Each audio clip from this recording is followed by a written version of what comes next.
Welcome. Hi, I'm Mikki, and this is Mikkipedia, where I sit down and chat to doctors, professors, athletes, practitioners, and experts in their fields related to health, nutrition, fitness, and well-being. And I'm delighted that you're here.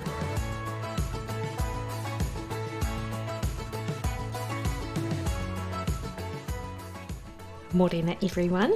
Hope you're having a good week, and this week I am stoked to bring you my convo with Dr Nicky Keay.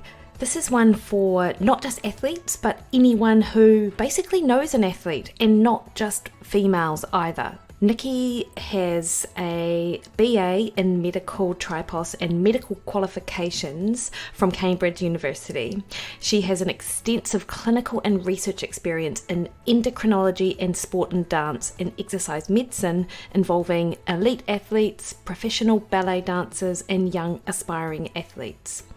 So she's a research fellow at St Thomas Hospital. She was part of the international medical team working to develop a test to detect athletes doping with growth hormone many years ago, and that was supported by International Olympic Committee. And her other research studies investigated the effects of training and nutrition on the endocrine system, body composition, and bone mineral density. We talk at length on some of these studies in our conversation today, all about relative energy deficiency in sport. More recently, Nikki has turned her attention to an integrated and personalised approach to optimising health and fitness, and so she regularly blogs on sport endocrinology over on the British Journal of Sport Medicine, and she wrote an educational online resource for relative energy deficiency in sport over at health4performance, all one word, .co.uk, and we discuss this as well. And these courses are split into a few, so it's for the coach, for the health practitioner, and also for the athlete to understand better their training and their nutrition requirements. She's an honorary fellow in the Department of Sport and Exercise Sciences at Durham University. She continues to conduct clinical research in sports and dance endocrinology, and outside of all of her academic achievements, she is an experienced ballet dancer, choreographer, teacher, and is also a Pilates instructor. So, you know, there are so many strings to Dr. Keay's bow. It's amazing. I put links in the show notes to all of the studies that we talk about in like the really helpful LEAF questionnaire, and I think despite the fact that Nikki is an academic, she's also a clinician, and she has had a personal experience with REDS herself, and you know, there are lots of really interesting take homes from this talk. So I hope that you enjoy my conversation with Nicky Keay.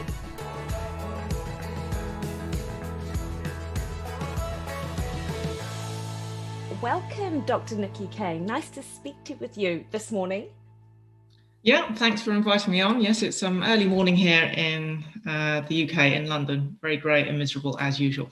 Yes, and actually it's quite funny because I'm sitting here in my tank top at night, almost past my bedtime, and you've got your lovely fur coat on, indicative of Christmas.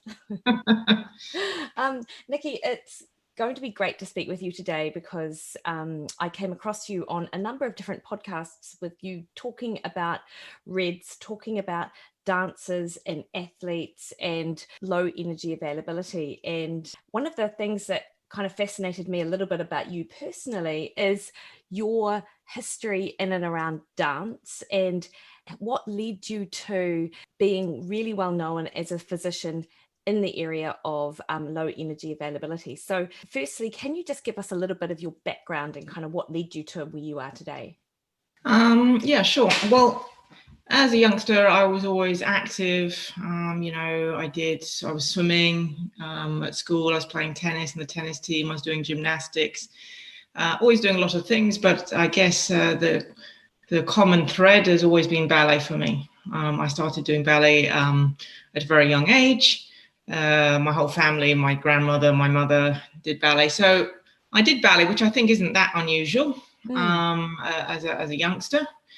for girls and boys nowadays, I'm pleased to see. But anyway, lots of youngsters stop doing ballet when they get to about 12 or something. But I was one of the rare people I actually carried on and, took it pretty, when I say seriously, it's something that I really enjoyed. The movement, the physical challenge, the mental challenge, the musical challenge. I just thought it was great. And I did actually do an audition. I was thinking of maybe becoming a dancer.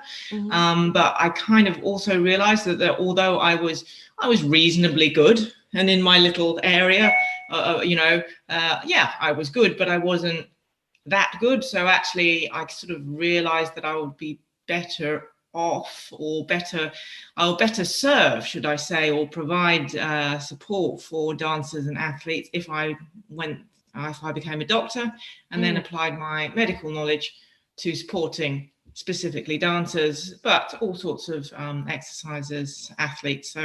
So that was my motivation, really. Obviously, it's taken me a long time to eventually get to that point because medicine is a long study. And then you have to go through all the various, training steps in medical terms as a junior doctor, et cetera, and eventually come to focus on your specialization, which for me is endocrinology, hormones.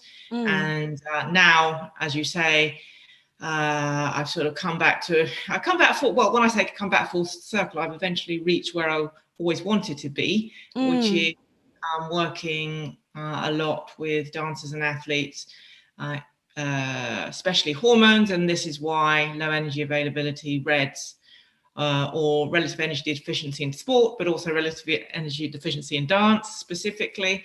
That's, as you say, that's what I'm pretty involved in now.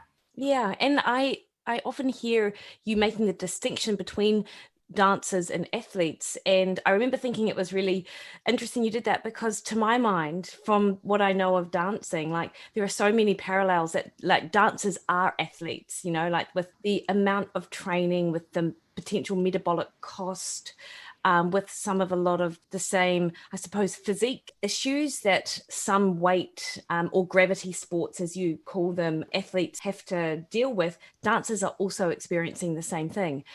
With your background in dance and obviously the history in your family, do you think it's always been that way with regards to physique in dancers? Well, I mean, to back up your point, I agree that actually there are so many parallels with athletes and dancers, especially the athletic sports like rhythmic gymnastics and diving, and also the weight dependent ones where you're going against gravity, climbing, road cycling up a hill. So absolutely, there are many similarities, but the reason I make the distinction is because there is a cultural division and also an organizational distinction. Yeah. The dance world is the dance world, but the sports world, we have the IOC, etc. So those are the differences. But going back to your point about, has dance always been like this? I think just as with sport, there have been changes over the years in terms of technique, but in terms of dance. I just recently posted an amusing picture, well, not amusing, a contrast picture between my grandmother from the 1920s, who was on point. Yep. But she was on both feet on point, and she's wearing a lovely, it's not exactly a tutu, but it's very loose fitting, it's flowing. Yeah. She has a very romantic feel. Yes, she's slender, but you can see that those were the demands back then. Yes. But now then there's a picture of me, and as I say, I'm not like a top class dancer, but of a decent level, shorter, tight fitting tutu, legs totally exposed in tights, on point on one foot. So there has been a change. If you think of the romantic ballets, there has been a change now to being more athletic. Yeah. Getting the legs higher, doing more turns, jumping higher. That is now expected and asked from choreographers today. So there has definitely been a technical demand increase in dance, but I think that also parallels what's happening in sport. Yeah. Now world records are being beaten. One gets faster and faster. So in that sense, things have changed. The standards have raised, if you will, or gone a different way, should I say? Yeah, it's really interesting. I was reading a book, Catherine Switzer's book, the woman who ran Boston, well, not the first one that ran Boston, but the first two made big headlines. And she was talking about how she got into running, and I'm a runner myself, and running is certainly one of those endurance sports whereby low energy availability is a real probability for a number of runners, for a number of reasons, which I'm sure that we'll talk about. And Catherine Switzer was talking about when she got into the sport in her teens, quite the opposite. She really wanted to build really strong muscles to be able to run. And so she was feeding herself more calories to get stronger, to be able to run, which is almost the opposite of what a lot of endurance athletes would be trying to do. Well, in their head, they don't think about strength, they think about power to weight, and for them it's lighter. Exactly. I mean, and which is we have to accept that is a consideration. I mean, certainly in the dance world, in Swan Lake, when she does 32 fouettes on point, I mean, you know, on one foot on point, all your body weight going down through your big toe joint effectively. I mean, you know, there are actually good reasons why you have to be of lighter end range weight, but the thing is, I think it's all a matter of balance. Yes, you have to be lightweight, but not at the expense that you become, that is your only target, to be lightweight. Well, being lightweight does not automatically mean you're going to win the marathon or do 32 fouettes on point. So, you know, there are no shortcuts. You can't just focus on one aspect of it. So that's, I think, where the problems maybe arise. But going back to your original question, that the demands across for dance and sport, the standards, if you will, or the technical demands, or whatever you want to call it, have definitely increased. And also, so I think that's why there's been a change, but also certainly from my most recent study of dancers, although that has changed in some ways, the sort of old school mindsets are the same. Certainly in the dance world, about, you know, for example, we know that over generations we've got taller. So there's no point saying, oh, you've got to be this certain weight, because now the people are taller. So it's not really relevant anymore. And the same to a certain extent with sport. I think, you know, one changing, if you're expecting more of your athlete or expecting more of yourself, then actually you can't train like they did in the 1920s. I'm thinking Chariots of Fire, when it was really frowned upon to have a coach, you know. So so I think that's the mismatch. The demands not only of the sport, but also of yourself. You expect more of yourself. I expect to be a better dancer than my grandmother was, for example. The expectations are higher, yet in some cases, not all, you know, we need to bring everything up to that speed and that level. And of course, especially with female athletes, we can't use blue for males, which I'm sure we'll come on to as well. And also the other thing we have to take into consideration is social media. Social media is great, and connection, like we're talking from different sides of the world. So there are definitely some positive aspects of this. But also we have to accept, and as I found in my recent study, there are some downsides of this. That messages or images can be literally spread worldwide, and some of them are not helpful or downright misleading or incorrect. And certainly in my dancer study, you know, quite a lot were reporting that they did feel pressure from expectations that you had to look like this, eat like this, whatever it was. So there are so many aspects to this that have changed from, you know, the 1920s when my grandmother was dancing to, you know, bringing us up to date now. There are so many things that have changed, but have all contributed. To the low energy availability kind of the problem and environment. And that's what your most recent study that you've just published, end of November, I think. Looking at a dance-specific low energy availability questionnaire, and not just female dancers, but males as well.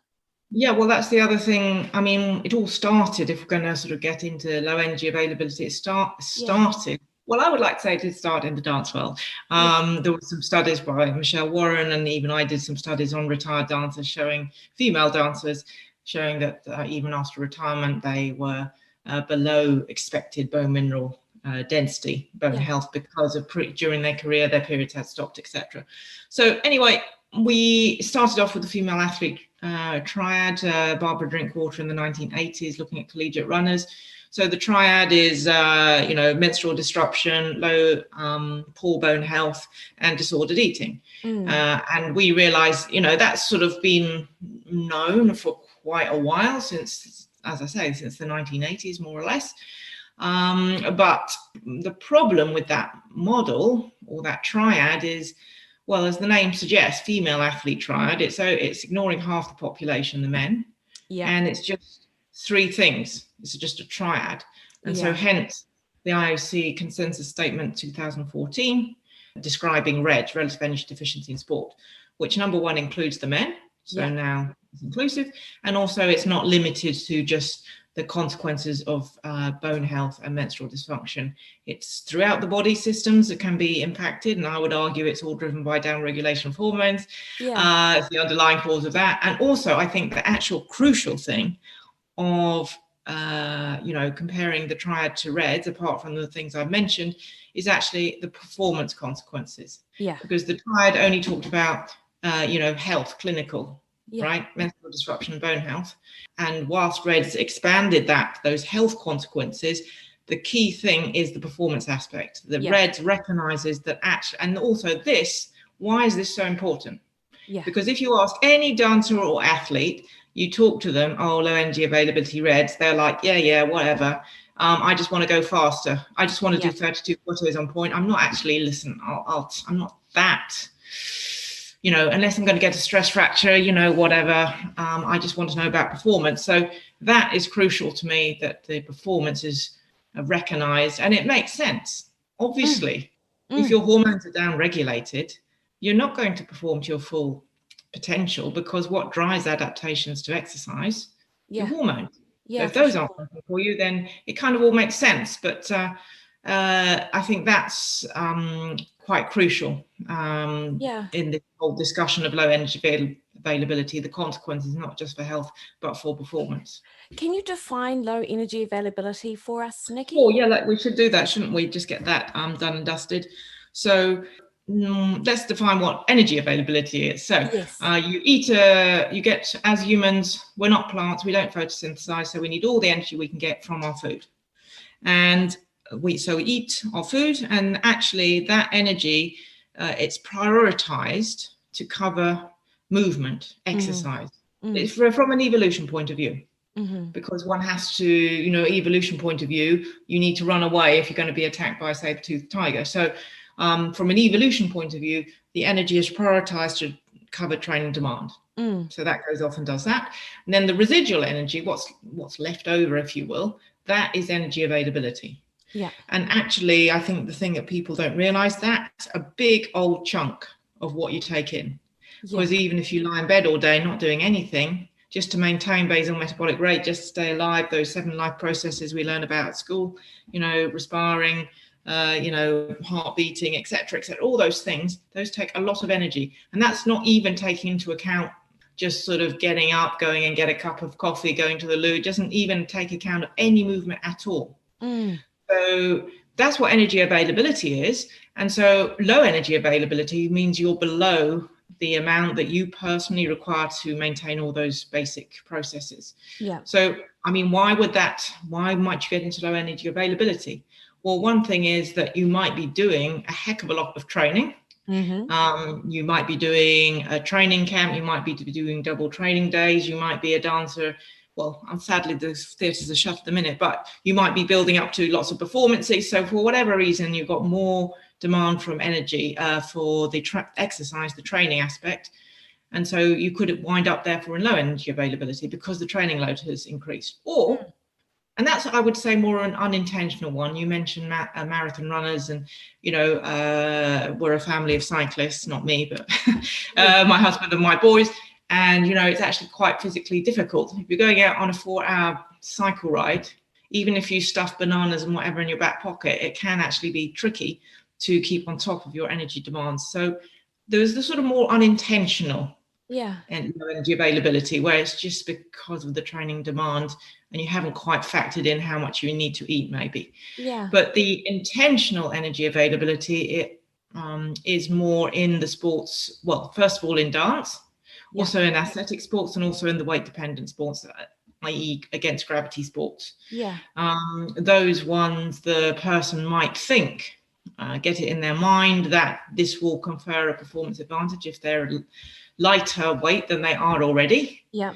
And so they intentionally restrict what they're eating, and therefore, obviously, that can also result in being in low energy availability. So there are various ways of getting to that situation. But then once you're there, you haven't got enough energy to maintain all those physiological life processes. Then the body is very clever, and it's evolved its survival mode.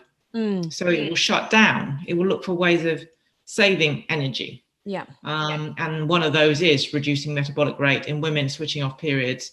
And say this also applies to men. Now we're talking men and women. Women, there's the obvious sign, like you said, that the periods might become disrupted quite early on. But in men, disrupted sleep, gastrointestinal issues, psychological issues, because the brain is a very greedy organ. Yeah, it needs a lot of energy. So actually, psychological mood, things like this can be affected pretty early on, and potentially performance might suffer earlier than we thought. So from a symptom perspective then, or what to look for if you're concerned about your athletes or you're concerned about yourself or your peers, then changes in mood, performance detriments, like small ones, like inability to recover, are these some of the things that people should be aware of? Well, first of all, the behaviors. So the person, it might be that they are reluctant to eat with people, or everyone is having their recovery nutrition after a training session together as a group. Or, for example, on a group ride, everyone's chomping into their bananas and energy bars, but there's someone that isn't. So it could be, and your behaviors around food could be, you could notice that in yourself, or you could notice it in someone else. Or your behavior around exercise, exercise dependence. So the person is, listen, I'm sure we all get annoyed if we have to miss a session because, I don't know, whatever's happening.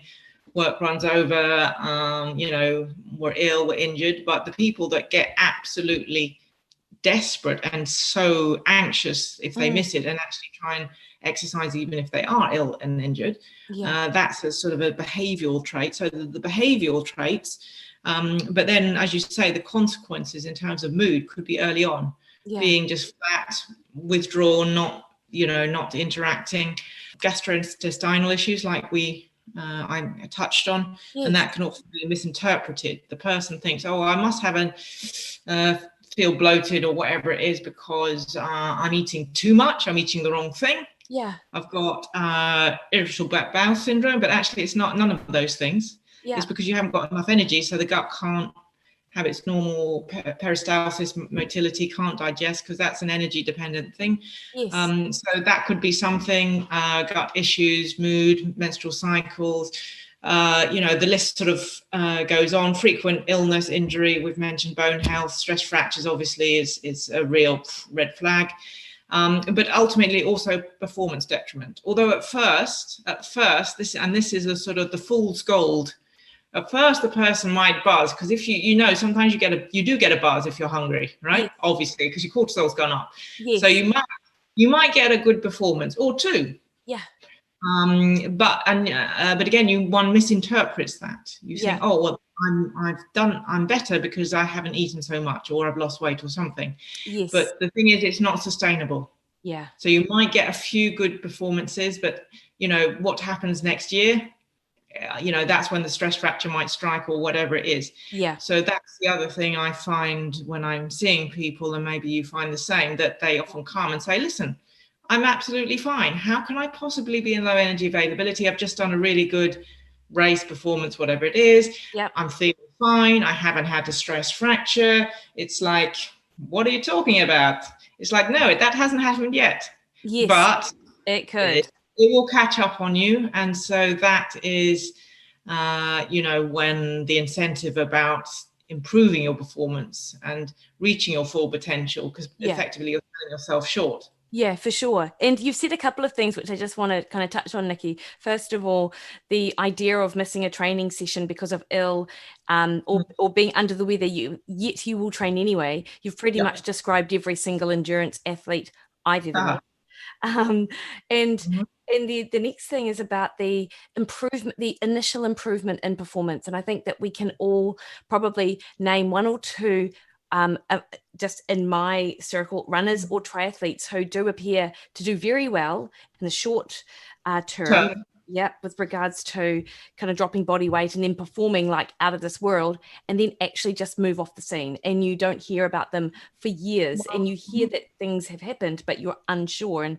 And absolutely it has, come back to that low energy availability and that hormone disruption, but to the absolute nth degree. And also I think it's really important to potentially acknowledge that, we're talking about athletes, and you work with a number of very high caliber athletes and people who might be age group podium or even national champions, things like that. And I speak to a number of people in the day-to-day, mid packers, crossfitters, who talk about that whole kind of feeling good being hungry, like I can go right, I do my CrossFit class at 6 o'clock in the morning, I have a couple of coffees, I'm not even hungry, I feel amazing. But it's just when it gets to kind of nighttime, I can't get rid of these niggles and I can't stop eating. So, you've got this low energy availability in terms of calories in a day, but then you also potentially, I wonder, how much of it is the delay of taking on board calories because I must do a 16/8 fasting protocol. Even if you consume a number of calories, you're still actually putting yourself at risk. yes, well, for sure. So working backwards through your points, I hope I can remember them all. So this low energy availability, it's not just restricted to elites, Yeah. people, athletes or dancers. In fact, if anything, in my experience, I would argue it's more likely the aspiring athlete Yeah. or even the non-competitive. I've had people who apologize. They say, I'm not an athlete, I'm not a dancer, I'm just doing some fitness to keep fit. Yeah. Yet they're doing double training days and fasted training. It's like that is more than an elite person would do. But they Yeah. haven't got the supervision or the input. And so they're just going on things, again, that they've heard through social media, whatever it is, which aren't applicable to them. Mm. I mean, we have to accept that there is, there is an obesity epidemic. But on the other end of the spectrum, we're talking about people totally away from that. And so doing fasted training is one of my bugbears because, yes, you do feel a buzz, but I've seen it time and time again. And I found that in my study of male cyclists. The Mm. cyclists were doing 3 or more fasted training sessions per week. They were the ones, funnily enough, who were clinically in low energy availability, lower testosterone, and lower poorer bone health. Yeah. And ultimately, during the race season, scored less BC race points. So you're right, it's a short-term thing. Short-term, not only in terms of performance, but also even in the day, like you just pointed out. And that's a crucial point. Even if you were to do the balance books at the end of the day, which I don't necessarily recommend people do, because if you're a little bit obsessive, this is one way to become even more obsessive. But anyway, if you did do a tot up, a balance sheet, calories in, calories out, even if actually it came out as fine, not Mm-hmm. negative, if you've had those big deficits in the day, like you're saying, especially fasted training in the morning, training Mm. already puts the stress on the body, full Yes. stop. Waking up fasted, that's why it's called breakfast, Yeah. breaking your fast. If you're already in a fasted state, that's already metabolic stress. Yeah. Now you add on training stress. It's Yeah. like, obviously, that's not great.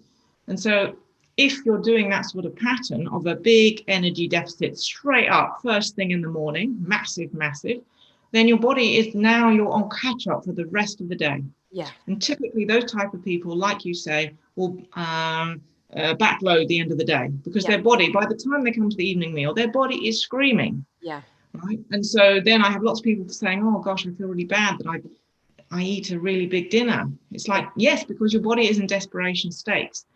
But we know from studies by Anna Mellin from Denmark, she has shown that even if you do this misdistribution Yeah. of energy during the day, that increases cortisol, decreases estrogen, and decreases testosterone in men. Yeah. So it's not as simple as calories in, calories out. It's not as simple as, I mean, it's a starting point, it's an indicator, Yeah. but then thereafter, it's also the distribution of that energy during the day, and also then it's on a cumulative basis. Yeah. So the way I'm working with the new thing, well, when I say new thing, the way I'm presenting it to people, maybe you're doing the same, is I'm talking about a forward-looking schedule for nutrition, not this catch-up thing, because you're never going to catch up. No. So don't do fasted training. Doesn't mean you have to have a whole massive meal beforehand, but at least have something on board. Refuel immediately afterwards. And then when you come to by the time you come to your evening meal, that's not a catch-up meal. Yeah. That is actually more looking forwards to the next day. Yeah.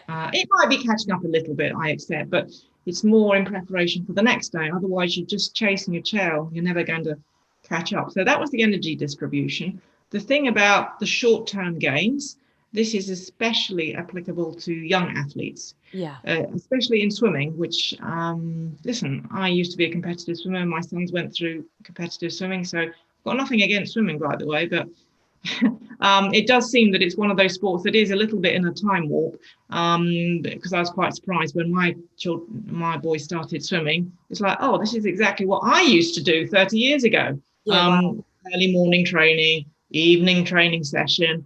It was like, it's horrendous, really massive training load for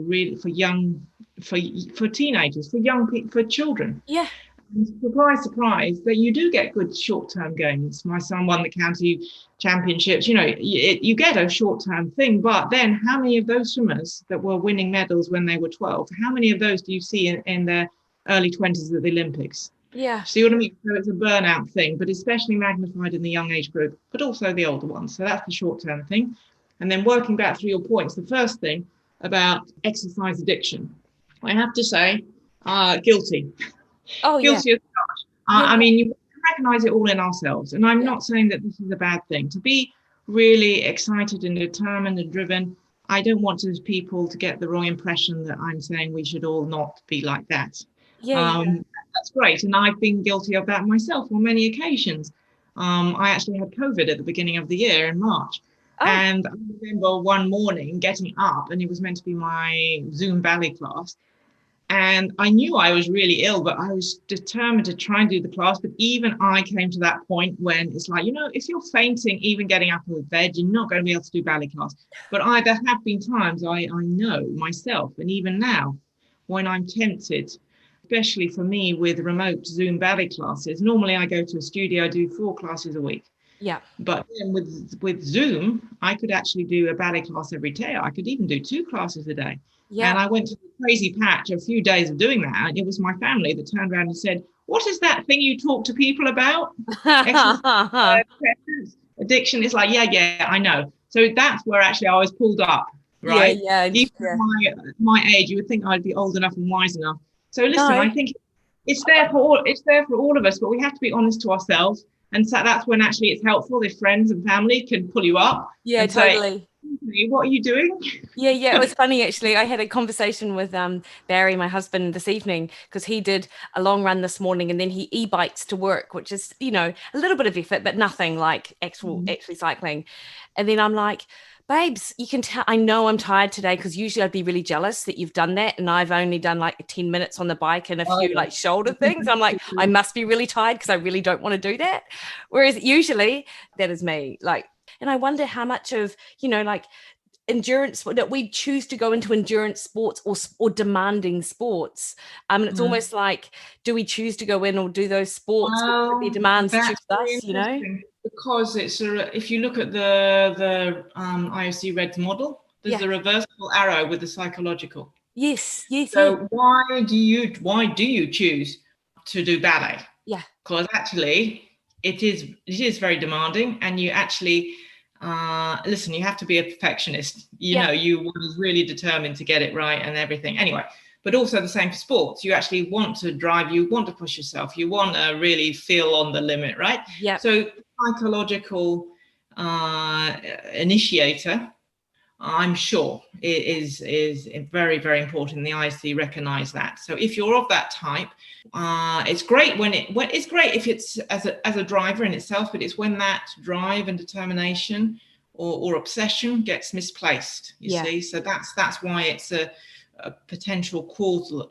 factor in REDS, the intentional one, because you'll be able to, you will try and force yourself to do a ballet class even if you've got flipping COVID, so but equally you could easily apply that determination to, right, I'm not eating any carbohydrates today. You know what I mean? Yep. So it's easily that it could slip into off the rails like that, or, oh yeah, I'm going to do a double session or two classes in a day or something. So that's the causal thing. But then once you're in that situation of low energy availability, we've discussed that the brain is very energy hungry. Yeah. And the hormones are important for neurotransmitters. So we've talked about affecting your mood, but also actually your decision process, your cognitive function. Basically you get absolutely the E-day fix in your head that you are doing the right thing and that everyone else is wrong. Yeah. And you just push on and you misinterpret signs, like we said about the gastrointestinal thing. It's like, well, it must be because I'm eating too much. Yes. Or whatever. Or I've got all these sensitivities, so I can't eat. I haven't lost any weight, but by the way, the reason you haven't lost any weight is because your metabolic rate's downloaded, but anyway, downregulated. So that's when it now becomes this vicious circle in the psychological thing. But again, it's all about, it sounds a bit, I don't know, whatever it is, it's about recognizing that, or other people mentioning that to you, pointing that out, because otherwise you can just get very almost introverted and start going round and round in smaller and smaller circles, you see. Self-perpetuating. So I don't think we want to give the message. We're not trying to tell people that exercise and dance is unhealthy. Far from it. But we're just saying, be aware there are certain limits or how can I say, forks in the road or deviations when you can go off course. Like this, if you're that personality type.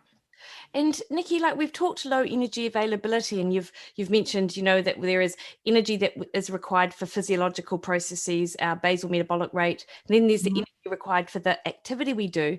How does someone calculate that? And what are the cutoffs? Like, are there hard cutoffs? Do we have some soft cutoffs? Which are the ones that you kind of use?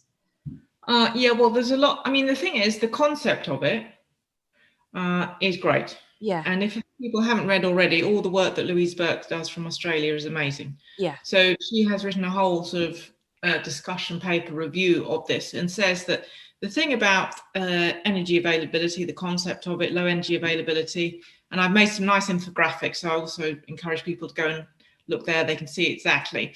It's very easy. I have these nice pictures I've made and I show them to people and, it's easy to understand. All right, fine.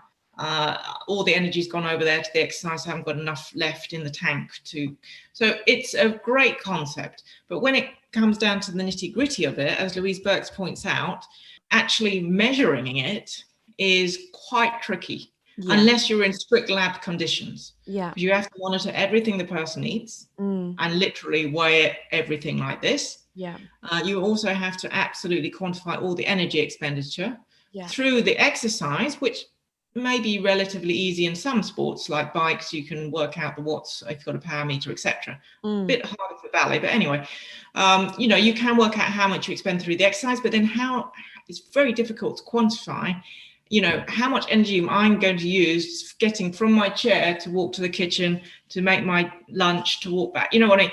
Actually, how the heck, so it's very difficult to account for all the energy expenditure, and then you have to do basal metabolic rate. And then, even if you get all those figures, then you need to do a DEXA scan, because you need to know what the fat-free mass is of the person.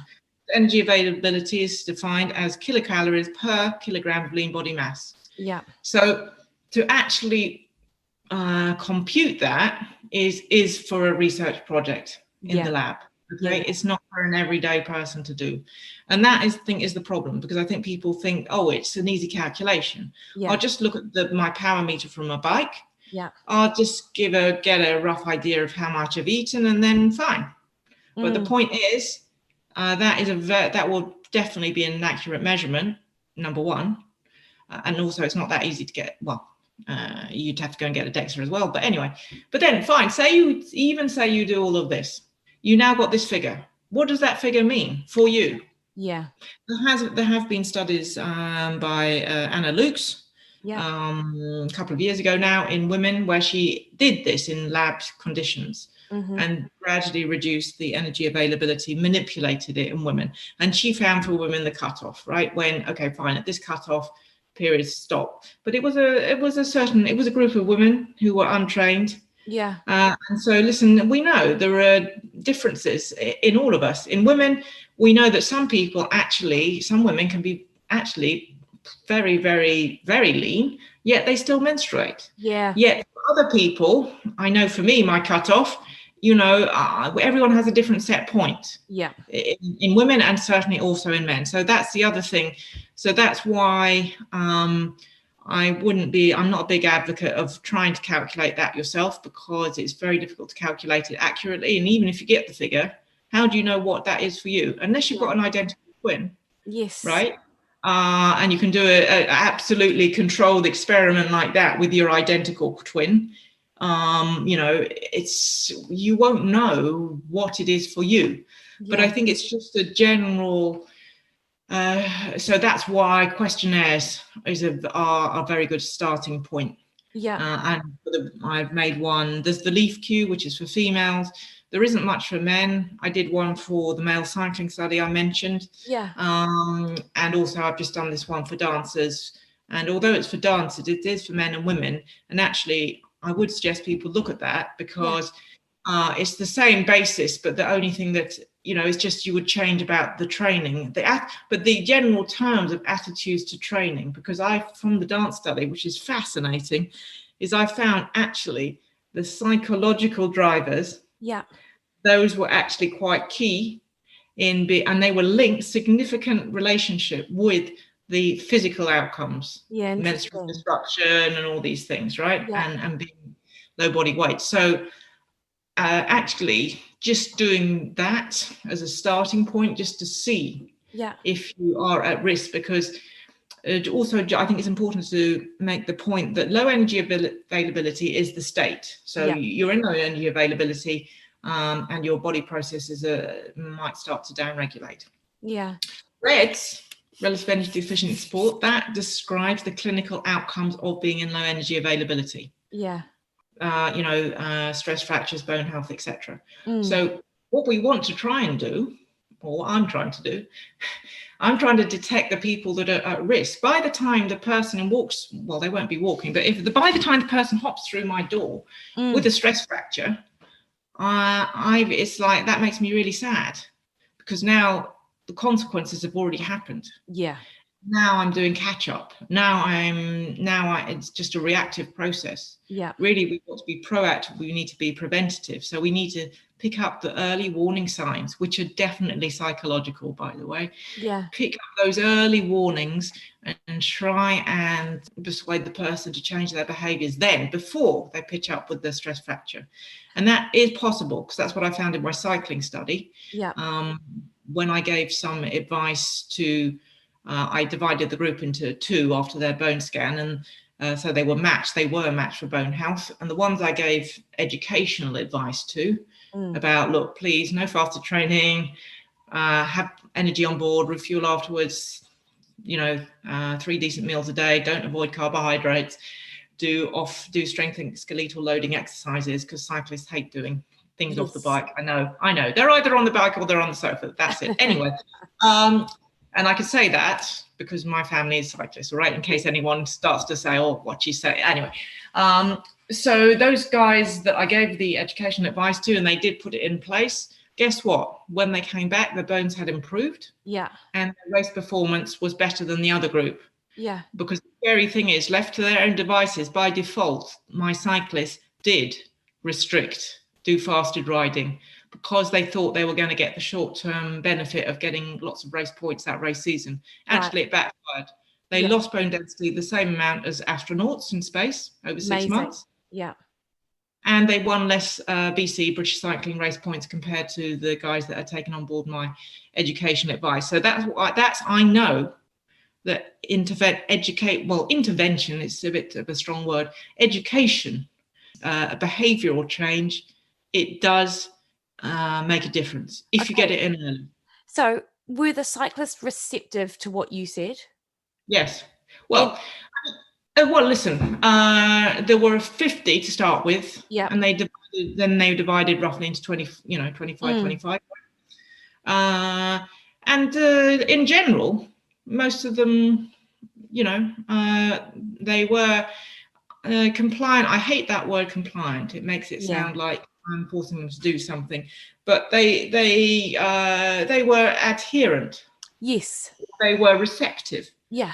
But yeah, so yeah, in general, I mean, there were a few that were a bit reluctant, and I wasn't entirely convinced, but still, overall, they were happy to give it a go and see.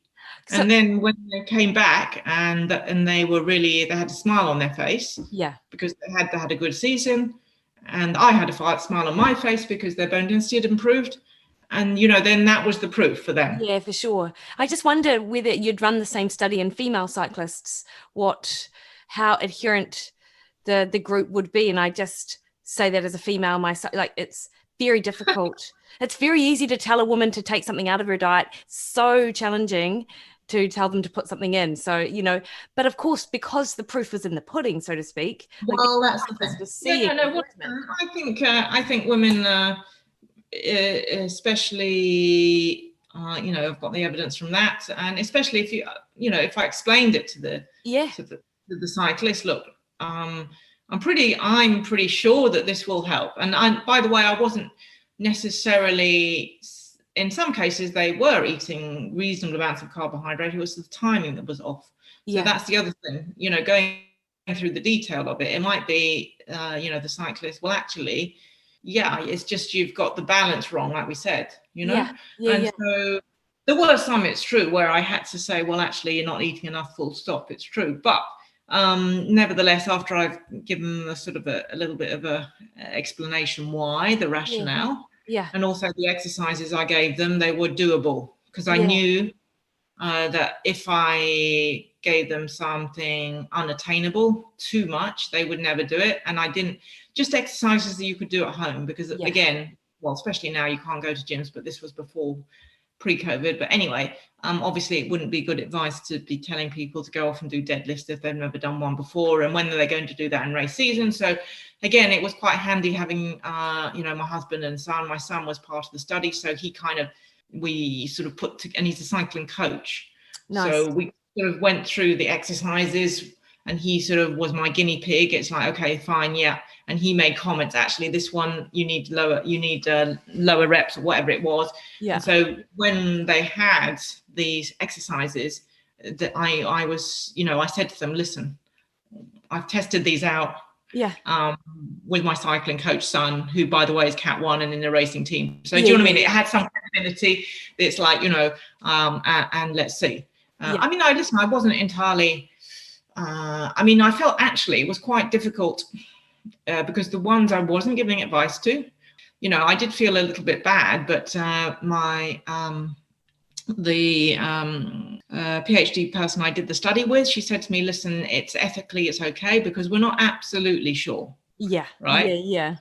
Even though I was kind of thinking, but anyway, but the point is that even though the ones that we didn't give the advice to, I've showed, even though they did lose bone density, and that was a scary amount, but on the other hand, I've got the proof on the other side that you can improve that. Totally. So, hopefully, but yeah, listen, by the way, female cyclists, for sure. It's just, I felt that the reason I did male cyclists is because, there had been so much talk 2 years ago about, this only happens in women. It's not a problem in men. So I specifically did do the male cyclists. Yeah. And actually, lots of them were really grateful I did, because one of them turned around and said, wow, you've changed my life. It was like, that's really flattering. But you know what I mean? Yeah, it totally did make a difference. And also one of them pointed out, who was really struggling, and said, yeah, the problem is, I'm glad you've done this study, because how would you feel if people turn around, or you said, oh yeah, I've got the female athlete triad? It's like, you know what I mean? Sure. Yeah. So, and there was one of the cyclists in that study did a patient voice, as we call it, for the BJSIM, British Journal of Sports Medicine, which I thought was also really good. So I was trying to raise the awareness for the male athletes in terms of of reds. Yeah. And also just trying to, I mean, usually I have to say that usually it is way male biased in terms of, clinical trials, clinical studies, evidence, training, so yeah, that's not great. But in this particular area, actually, the males have been underrepresented. So I was just trying to even out the balance. And now, from now onwards, all my studies, I'm going to try and make, Yeah, no, I thought it was great, actually, because I thought it was great for that reason, because it's often that low energy availability story is overrepresented in females, yet so many of endurance athletes, you just expect would suffer from the same things, but it would manifest differently because men don't have periods, so they're not going to see that. The thing is that the male red athlete is a bit like the menopausal red athlete, because we haven't got the sign of menstruation, but all the health outcomes and performance outcomes, if you take out menstruation menstrual cycle from that, everything else holds true. Really, so you just have to just cross out that question. And then just move on. The other things are still valid about sleep, mood, all these sorts of other things, gastric problems. Everything else is exactly the same. And it's interesting when you speak to masters athletes, or just people who quite clearly have a low energy intake for their metabolic output, and once they start eating more, their energy increases, they perform better, their metabolic output actually increases because they've got the energy to produce the energy, right? And so exactly, and the metabolic rate upregulates. I see that from the hormones. I see that from the thyroid function test. I mean, I've got quite, well, you can imagine, over many years. Yes. You just show me a set of bloods, it's like, one of those. It's you're looking for patterns. And I see it immediately on the bloods. Low T3. Metabolic rate down regulated. I mean, that's just one of them. Obviously, I look at the whole thing, but and then they come back, that's increased. But actually, you make a very good point. The first thing that I specifically see is I see the person smiling. The first time I meet them, and I met, from the cycling study, also from other dancers and athletes I've worked with. First time I see them, they're a bit flat. They're not looking so happy. And then for the cycling study, remember one particular male cyclist. He's pretty miserable the first time, poor chap. And then the next time I saw him, as he was approaching, he had a smile on his face. And I said, I don't even need to look at your blood test. I don't need to look at your DEXA scan. I don't need to even ask you anything, because I know that you are feeling better, and I know that these results will be better. And that is really fascinating. And for dancers, I also remembered a dancer who, again, she came back and said the thing that she noticed. She was a great, lovely dancer, very talented dancer, beautiful. But then when she came back and she said, it's kind of, she didn't say, oh, you're right, but she said, you know what, now I just feel more alert. Nice. I can pick up the corrections. I can pick up the choreography, because it is quite fast moving in dance classes. You're shown once, it's like, right, do this, this, and this to this tempo, go. So you have to really compute quick, right? And if you're, it's like, okay, fine, your foot's out of alignment, but you have to like quickly do, correct. So you have to, it's quite a fast computation thing. And she said that's what had improved for her. Amazing. Very interesting. So that's the cognitive function. Again, Anna Merlin's stuff. I wasn't surprised, but it was interesting to hear it in that context, because Anna Merlin, another excellent study, amenorrheic athletes, neuromuscular skills impaired. Slower reaction time, peak power production down. So we knew that already from athletes, but it's very interesting to hear that from dancers. Yeah, for sure. And Nikki, what is the dietary pattern like of dancers? Like, what have you kind of seen? Are there any trends that you pick that if you were given no other details, you'd kind of go, I think something's up here, or I think there could be something amiss? Could you tell anything from the food that they eat? Yeah, well, for some reason, carbohydrates has got such a bad press. Poor things. I mean, such a vital food type. A third of your plate should be made of carbohydrates, even if you're not an exerciser. Yeah. And we know that, and I'm sure hopefully you'll agree, that especially the higher intensity exercise, that's when you need to burn carbohydrates. And actually dancing it's a bit like interval training. Yeah. Because you do start off slowly at the bar in a class, but then you build up to short sprints effectively. Short, and a solo in a ballet, it's only about 2 or 3 minutes, right? Quite a lot anaerobic. And then, so it is a sort of, you definitely need carbohydrates if you're a dancer. But as I say, partly I blame social media, partly also the general message that, oh, you know, we've all got type 2 diabetes, we're all obese, cut down your carbohydrates. Unfortunately, that's filtered through to everybody. It seems to me anyway. And so that's one thing I see a lot, orthorexic, avoiding carbohydrates, or teeny amounts of carbohydrate, which would be enough for a sparrow, but that's about it, you know. A sparrow on a very lazy day, not doing much. So, you know, not enough. And also the spacing of it. Again, you know, we've had all the intermittent fasting banded around, and that might be appropriate. I have done in my time a lot of diabetic clinics, type 2 diabetes. If you're a type 2 diabetic coming to an NHS clinic, you're overweight, quite a lot of them, they say, oh, I hate exercise. So they're a totally different thing. Yes, I would be saying to them, please don't eat those donuts, right? Totally different. So you have to personalize individual, but in general terms, those types of athletes, dancers, cutting down on carbohydrates and leaving big deficits during the day. Again, I totally understand. If you've got to squeeze into a type 2 too, right? You've got to be rehearsing all day in your costume, and then you've got an evening performance. You don't really want to eat a big meal before. And then by the time you've done your performance, you're buzzing, you're feeling great. It's late. By the time you've taken every, you know, stage makeup off, got home. I had one dancer who was on tour. She said, yeah, by then all the shops were shut. Everything was shut. 11 o'clock, everything's shut. And, you know, hadn't thought ahead to get the food in, or even if they have got some food in, you know, 11 o'clock, you're tired, you're buzzing, and then you're tired. And actually, you know, the thought of sort of making a decent meal, it's so there are definitely difficulties like that. And the same for athletes, you know. So it's all about, so this sounds very boring and tedious and a very mother thing to say. It's all about planning ahead. For sure. So the young dancers, it's like, listen, you know, it's your responsibility. This is part of your training. This is part of the training. You know what the days you've got to do in the day. You know, you've got a class here and here.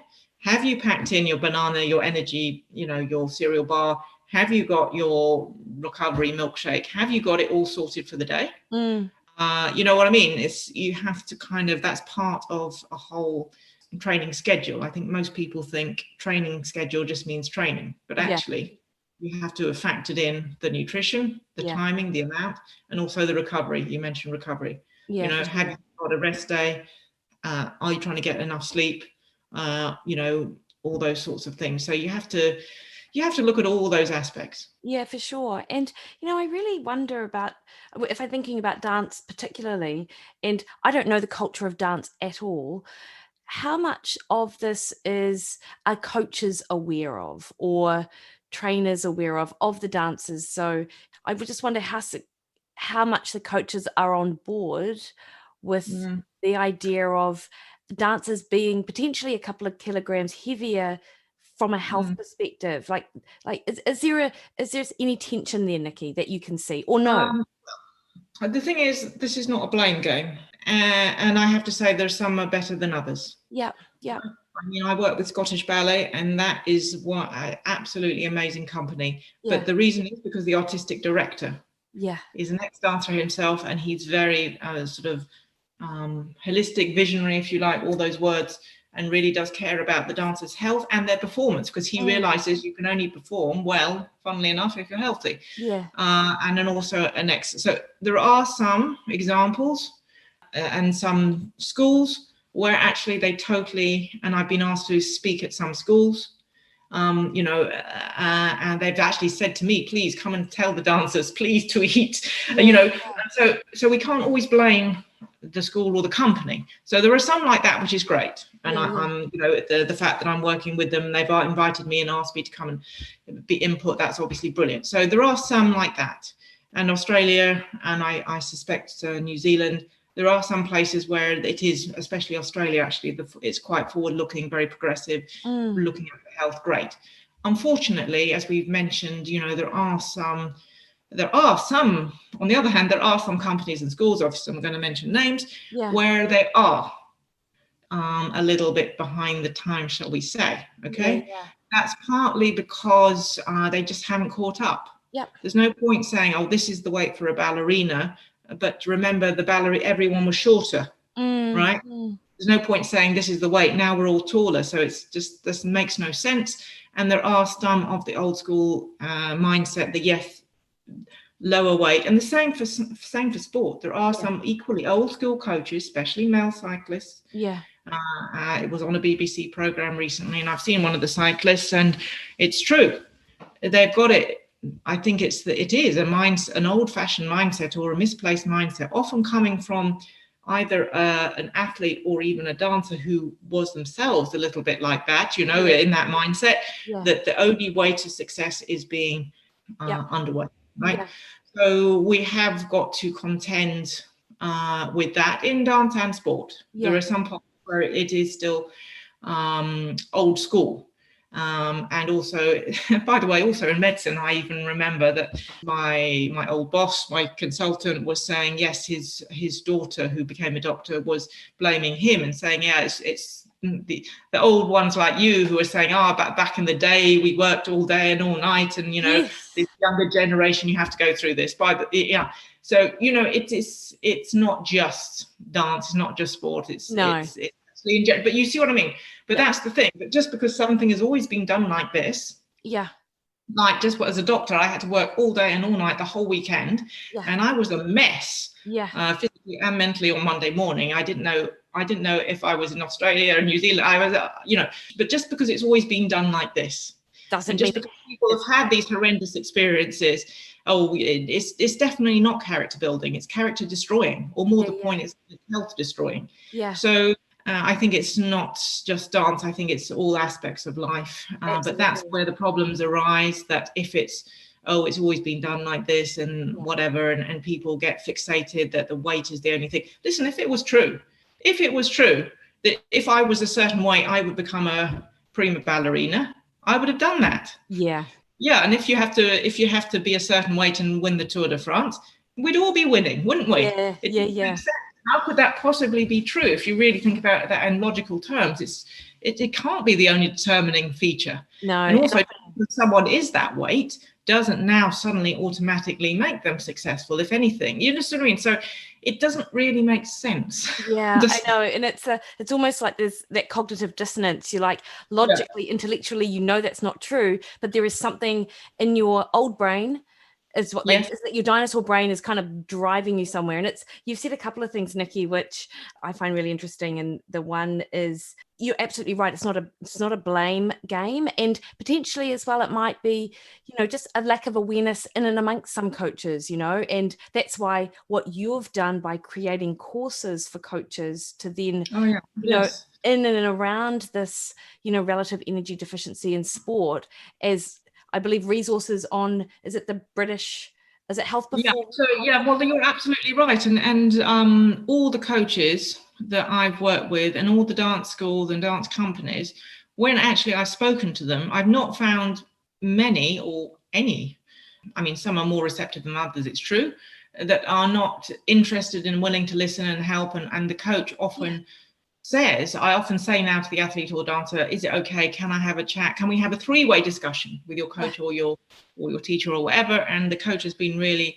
it's like, oh, that's great. Now I feel more confident and totally got the medical backing and understand, and it's a team game. So you mentioned the resources. So to that end, because I can't see every single person individually, I've made courses for both coaches and athletes. That's specifically female athletes. Yeah. And maybe you could put the details of the courses Yes. in the show notes.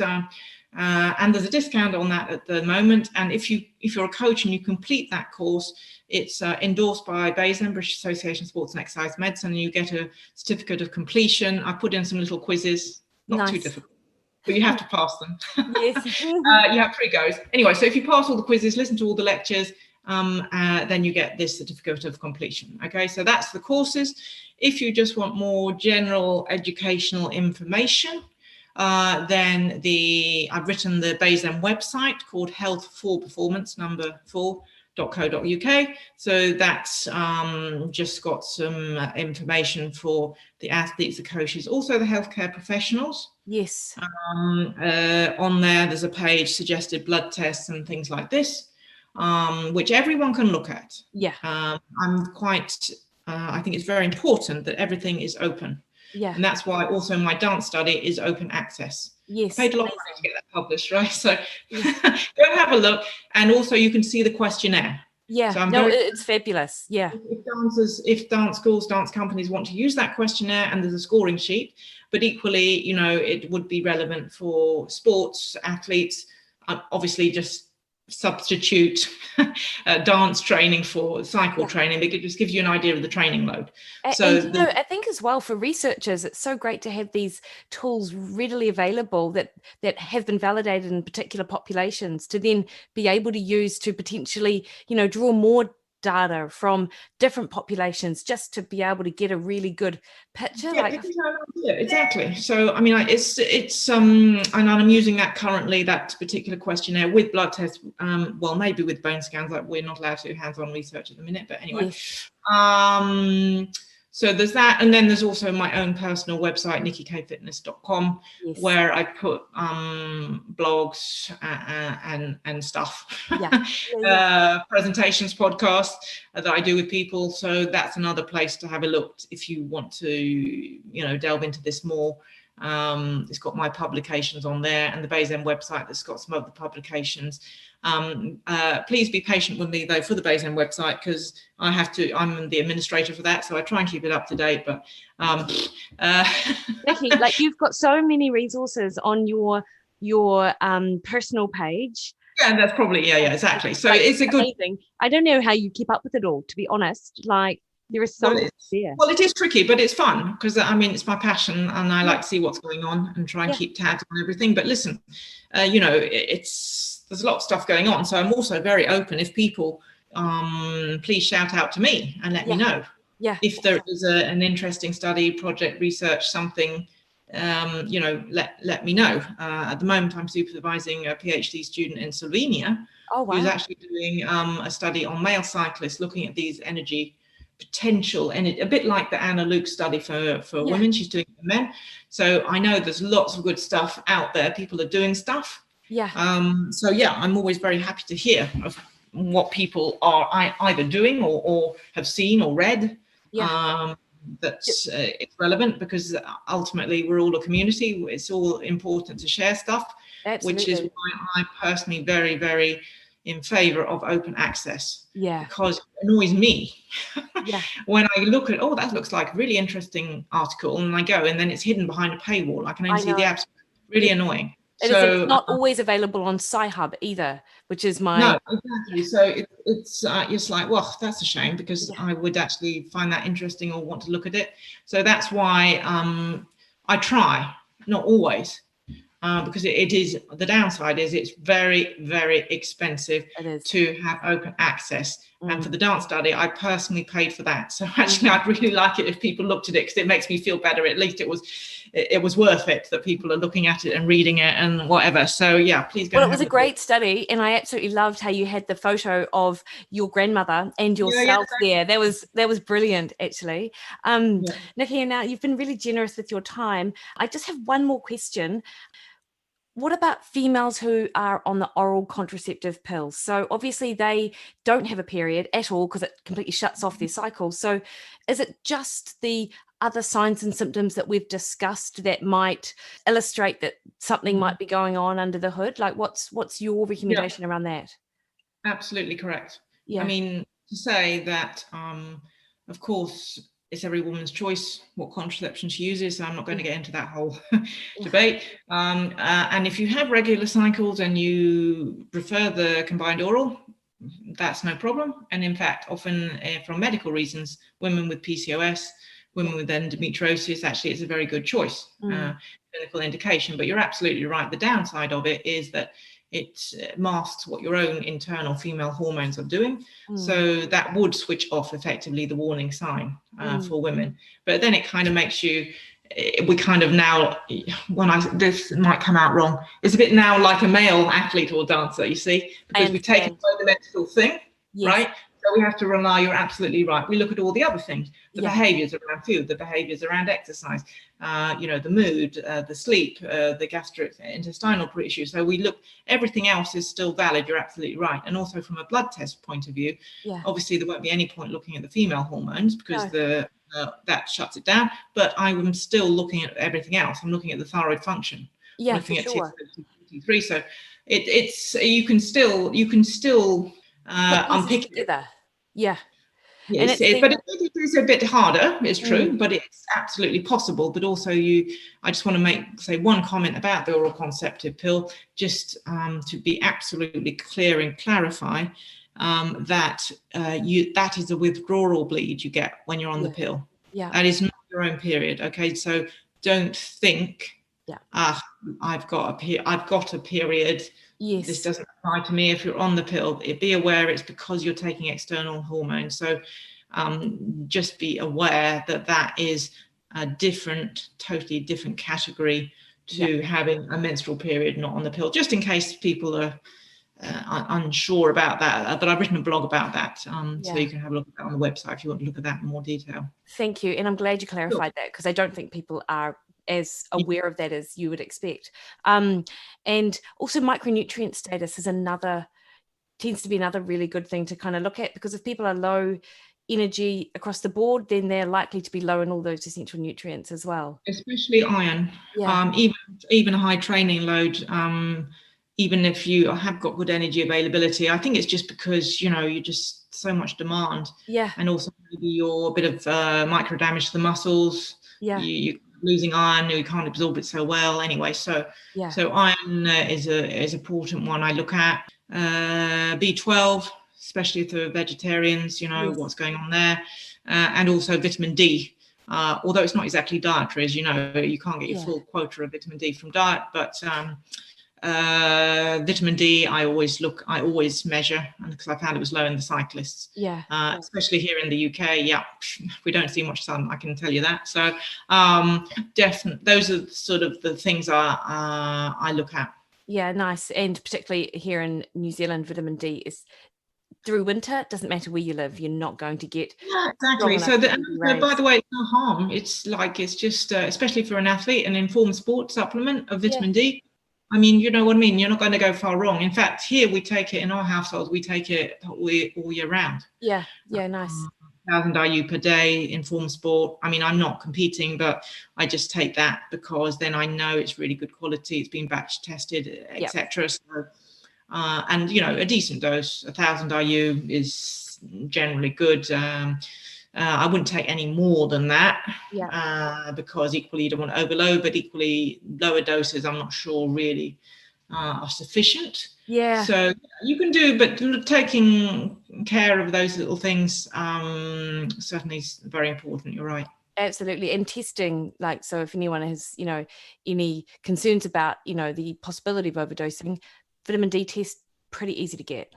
Yeah. Here in the UK, I mean, I'm actually CMO, Chief Medical Officer of Fourth Edge, and we specifically offer blood tests for athletes. And I put together blood tests bundles, I suppose you call them,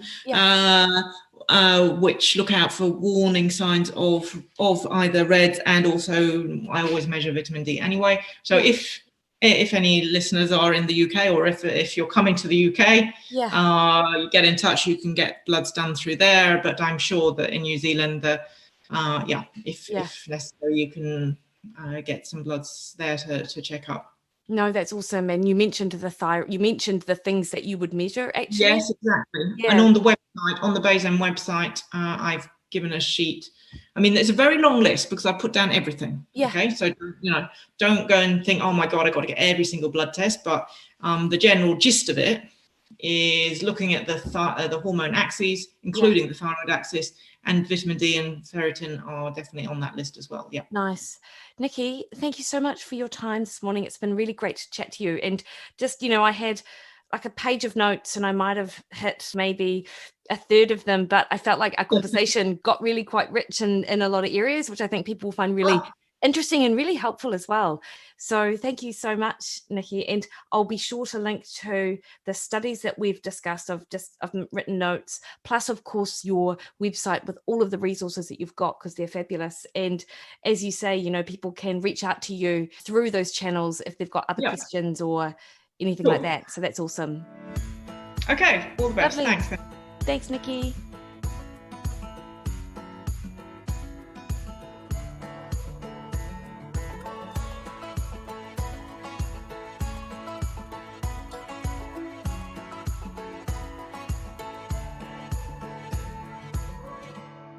So team, as I said in my intro, I think a lot of really good take homes there. And the whole concept of relative energy deficiency in sport, it really, people think it kind of falls into the camp of just the endurance athlete or just the female athlete, but that is just not the case. So, if you are interested in this area, absolutely check out the show notes for all of those resources that I talked about.